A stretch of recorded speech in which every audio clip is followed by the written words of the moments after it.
This former All-Star signed with the Rockies because of Denver's school system. During the pandemic, thousands of people living in New York City wanted out. They were confined to their tiny apartments, and considering the beloved nightlife was shut down, they needed to scratch their itch via an outdoor lifestyle, and therefore moved to Denver. But 20 years before this mass exodus from the Big Apple to the Mile High City, there was one person in particular who made the same move. His reason? The public schools.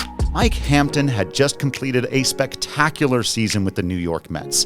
In his first campaign in Queens, Hampton was the team's ace with a 3.14 ERA and won NLCS MVP, leading the Mets to the World Series.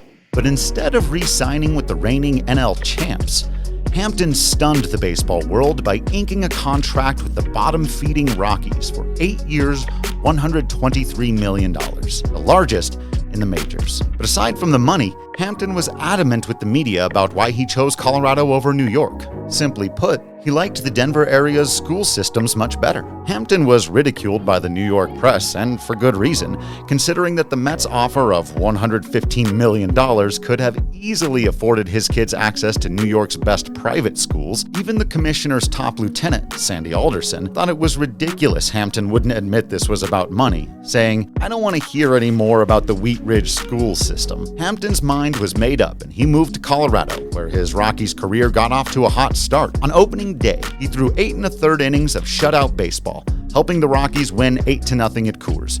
Impressive, considering the Rockies didn't throw a single shutout at home the entire year before. But while Rockies Nation thought this was a great omen for Hampton, that shutout would be his peak. He soon after succumbed to the common ailment that most pitchers have at Coors, the long ball, giving up 31 homers in 2001, 13 more than Hampton's previous worst. And while he swung a hot bat, hitting 7 homers of his own, his offense wasn't the reason why the Rockies were paying him $123 million.